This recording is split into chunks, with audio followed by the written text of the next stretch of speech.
ஆஸ்திரேலியாவை பூர்வீகமாக கொண்ட அழகான பாலூட்டி இனமான வாம்பேட்டின் குட்டியை அதன் தாயிடமிருந்து பறித்து இன்புற்ற அமெரிக்க சமூக ஊடக பிரபலத்திற்கு கண்டனங்கள் வலுத்து வருகின்றன.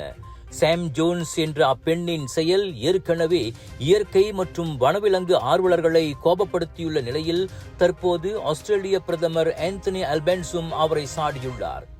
தைரியம் இருந்தால் ஒரு முதலைக்குட்டியை அதன் தாயிடமிருந்து எடுத்து பாருங்களேன், அப்போது தெரியுமென என்ன நடக்கும் என்று அல்பனீஸ் காட்டமாக கேட்டார்.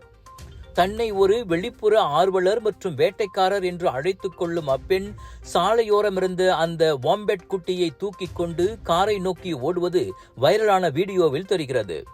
கலவரமடைந்த தாய் வாம்பெட் செய்வதறியாது அப்பெண்ணின் பின்னால் ஓடி வருவது பார்ப்பவர்களையே பதற வைக்கிறது. ஜோன்ஸ் வாம்பெட் குட்டியை தூக்கி வருவதை காருக்குள் இருந்தவாறு வீடியோவில் பதிவு செய்யும் ஆடவர் சிரிப்பதையும் கேட்க முடிகிறது. கண்டனங்கள் குவிந்ததும் ஒரு நிமிடத்திற்கும் குறைவாகவே குட்டியை கையில் வைத்திருந்தேன், பிறகு பாதுகாப்பாக அதன் தாயிடமே விட்டுவிட்டேன் என ஜோன்ஸ் வீடியோவின் கீழ் பதிவிட்டார். என்றாலும் கண்டனங்கள் தொடரவே வீடியோவை நீக்கிவிட்டு தனது சமூக ஊடக கணக்குகளை அவர் பிரைவேட் ஆக்கிவிட்டார். ஜோன்ஸின் பொறுப்பற்ற செயலால் வாம்பேட் குட்டியின் உயிருக்கே ஆபத்து வரலாம். அதன் தாயும் மன உளைச்சலுக்கு ஆளானது.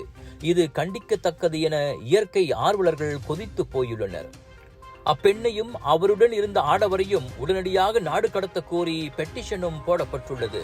இதுவரை 10,000க்கும் மேற்பட்டோர் அதில் கையெழுத்திட்டுள்ளனர். இது குறித்து கருத்துரைத்த ஆஸ்திரேலிய உள்துறை அமைச்சர் டோனி பக், இனியொரு முறை ஆஸ்திரேலிய விசாவுக்கு விண்ணப்பித்தால் என்ன நடக்கும் என்பது இப்போதே அவருக்கு புரிந்திருக்கும். இனியும் அவர் துணிய மாட்டார் என்றே தோன்றுவதாக சொன்னார்.